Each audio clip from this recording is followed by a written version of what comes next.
আতুন অসুস্থ আরা বুয়ে নেই আরা মুয়ে নেই আরা কেসা যেখানে আরা সরতে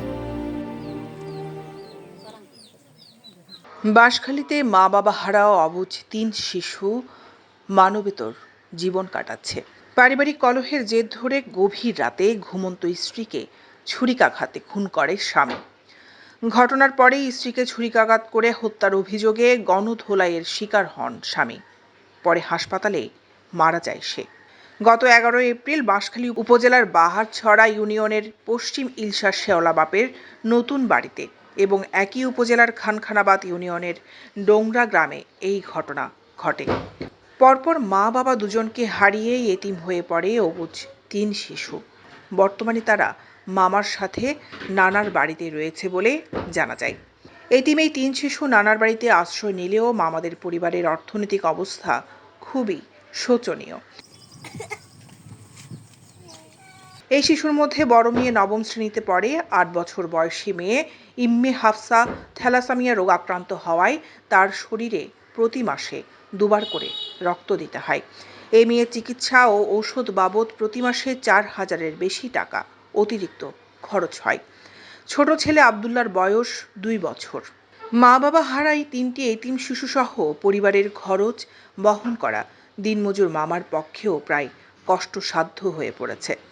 এমন সংকটময় পরিস্থিতিতে এতিম এই ৩ শিশুদের স্বাভাবিক জীবনযাপন করতে মানবিক সহযোগিতার হাত বাড়িয়ে এই এতিম শিশুদের পাশে দাঁড়াতে এলাকার বিত্তশালীদেরকে এগিয়ে আসার আহ্বান জানিয়েছে স্থানীয় এলাকাবাসী।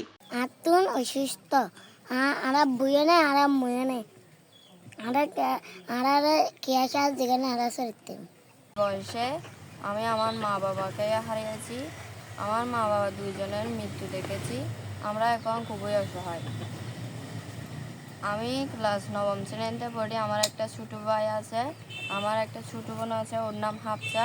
ওকে প্রতি মাসে থ্যালাসেমিয়া ব্লাড দিতে হয়।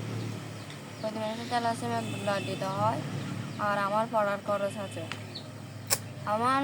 আমার মামারা তাদের খরচ নিয়ে তাদের চলতে কষ্ট হচ্ছে। তারা আমাদেরকে কী করে চালাবে? ভবিষ্যতে আপনারা যদি আমাদেরকে কিছু সহযোগিতা করেন তাহলে আমরা সুন্দর জীবনযাপন করে মানুষের মতো মানুষ হতে পারবো। নানিসহ স্বজনরা বলেন, মানে আর মাই হওয়া মুরগি মারি ফেলে ইয়া বাবু মুরগি মাই হওয়া মানে মাই হওয়া থাকতো জামা মরে মাই হওয়া তার মাই হওয়া মাগি যাচ্ছে খাইতো আর তো একবার তিনমা ফল আর তোর হস্ত বিনা আবার না হার ঠ্যাংবার ফালবি না হয়নি পাল্লা জানাবে এ মানুষে মানে 100 টাকা দিয়ে 150 টাকা 200 টাকা 500 টাকা দিলে দিয়ে লই রা হর দিলে করে চললি এ নাচিব করে মাসের বছর দিমার তার অত দিয়ে আবার এ দুধের মাছ করে দিনের বছর কত দিলে বস্তু খুঁজে বলে কিছু নেই আর পরও তো না কোনো একবার জমানা আমাদের চলতে কষ্ট ও বানি কার কাছে ফাটাবো কেউ নাই আর ওনারা আমাদের রাখার পরে আমরা যেভাবে চলি সেভাবে চলতে পারি এবং ওনারা দেশবাসীরা এলাকাবাসীরা সবাই সহযোগিতা করলে আমার বানা বাকনির লেখাপড়ার খরচ আমরা আমাদের পাশে থাকেন ইনশাআল্লাহ আমরা গড়ে তুলতে পারবো। এই বিষয়ে খানখানাবাদ ইউনিয়ন পরিষদের ভারপ্রাপ্ত চেয়ারম্যান শহীদুল ইসলাম শিকদার বলেন, পরিবারে কেউ নেই, মাও নেই, তাদের বাবাও নেই, তো তাদেরকে আমরা আরও দেখার জন্য চেষ্টা করতেছি। আমি আমার ঊর্ধ্বতন কর্মকর্তাকেও বলে সহজভাবে হাত বাড়ানোর জন্য চেষ্টা করব।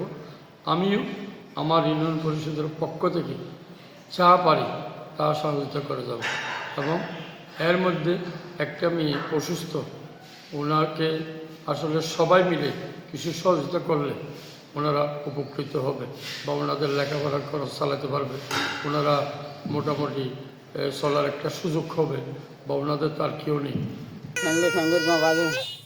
দৈনিক আজাদী নিউজ ডেস্ক।